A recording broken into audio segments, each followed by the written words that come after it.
Hey everyone, Dan here. Before we get into it, if you enjoy these videos, please hit the like and subscribe button and keep in mind that these are my own thoughts, opinions, and ideas. These are not meant to be, nor should you take them as investment or trading advice in any way, shape, or form.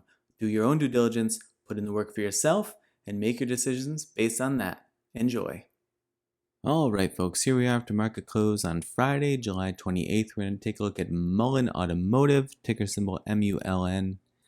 In this video, and quite an insane history here. I mean, this stock was in the hundreds and now it's pennies. I don't exactly know all of the history. I'm sure you could certainly fill me in the comments, but this is wild. So I'm going to start off on the weekly chart here, and then we're going to zoom into the daily, plot ourselves some levels, see if there's any trend lines that make sense, and maybe give ourselves a little bit of a map if Mullen does start to move. As you can see, again, this is the weekly. This has been really flat for a very long time, but as you can see, there's a recent major uptick in volume. And so to the extent to which that moves anything in a direction, I figured we might as well come in and put a few levels on the chart. 1450, which seems miles away, but it's very important. As you see here, floor, sub floor to these levels, and then quickly, as it lost it, tried to regain it, resistance for several weeks, and then it pushed off. So that one is important to me, though it seems far off. But I mean, with a stock that has this wild of a price history, who knows what it means? You know, it's like, is that just a couple of weeks of trading? I mean, yeah, I have no idea. This is a bizarre one for sure. All right, so these are a couple of other levels that I would look at. Just over $4 and just over $2.50 have certainly some interesting price action, support and resistance being doubled up on at those levels consistently. 745, or probably more psychologically 750. Yeah, we take this one, about 950, also an interesting level. And then from here, you know, we're just kind of, you know, bottoming. So let's zoom into the daily and see what the deal is here. Okay, so there was this big gap up.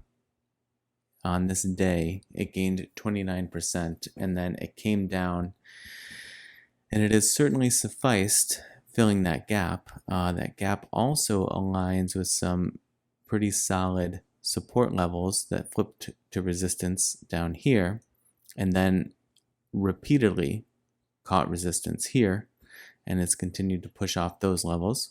So we got that. We have this floor here, which is interesting on this big candle. Confirmed resistance there, pushed off, and then here we see it tried to battle for a few days to hold that floor, flipped it to resistance, and that's about where we are now. It's pretty close, but we'll see if is there any other. Yeah, there's sort of a level here. You see this sort of flip from support to resistance, confirmed, and then here recently trying to push off with this. You know, it's not really, I guess it's a bit of a candlestick-ish. It's like a T top, or a spinning top, trying to hold that floor at right around 1148. So those are the levels that I would look for in the near future. Now we can see if there's a trend line here. Let's see. We go from here. Yeah, there's a solid enough trend line.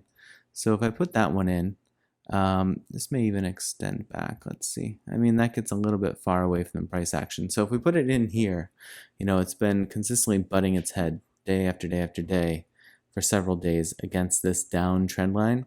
So to the extent to which it's able to get itself out from under this, that will be sort of the most important thing that it could do for sure.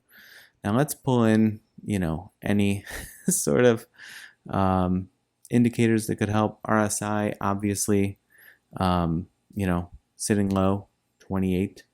MACD kind of rising, but the problem here is it's sort of, yeah, I mean, it's showing like a rising current against the downward price action and no crossover here.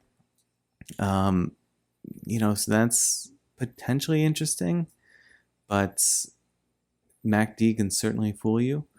Let's see what the DMA, yeah, DMA is doing something very, very similar. So that, you know, that could be interesting. I don't know. This is honestly, this is really a bizarre one. Let's see what the EMAs look like if they're doing anything interesting at this point. This, where is this even? I can't even see it. Where is this 8 EMA? I don't know. It's somewhere lost in here. Well, this says that as of today's candle, it's at 1350. So it's just under all of these EMAs, which you would expect, 8, 21, and 34. But those are pretty widely spread out. So if you wanted to think of additional levels, which is why I brought this in, as opposed to just the ones on the chart that we have here, you know, these levels will change day to day, but currently sitting at 1350, 18 cents, and about just shy of 32 cents at those EMA levels. So, you know, that might be something to also kind of look at. Let's take these off. And so, yeah, this is a weird one. You know, I can certainly look into it more. If someone wants to just sort of give me the like TLDR in the comments of like why this is so wacky, there's probably a simple answer, but I'm doing this very late at night and I'm trying to squeeze it in. So I don't have a ton of time to you know, do a deep dive, but like I said, I'm more than willing to. It's but it is super bizarre. In any case, the near in levels that I think are important, this say 11.5 cents to 13.5, and then up to 17. There might be some smooth sailing. I mean, there might be a little bit of stickiness. You know, nothing super clear. There might be a little bit of stickiness around like 15 cents if that comes into play. But the most important thing is getting out from under this downtrend line. So even if it just goes sideways, and even if it goes sideways for a while, just breaking out of this downtrend and getting out from under this, which has been, you know, as it's charted here since the middle of July, that is a critical component to all of this, of course. So we'll see, but I'm happy to come back and take a look at this. If folks are interested, let me know in the comments. But it's a weird one. If I do come back and look at it, I'll do it at a time when I can find out why this is the way it is. I wasn't expecting to jump in and be looking at such a bizarre chart tonight, but folks wanted it, so this is what I have for the time being. All right, folks, I hope you have a nice weekend and a good trading week ahead. And as always, I appreciate you watching, and I will see you in the next video.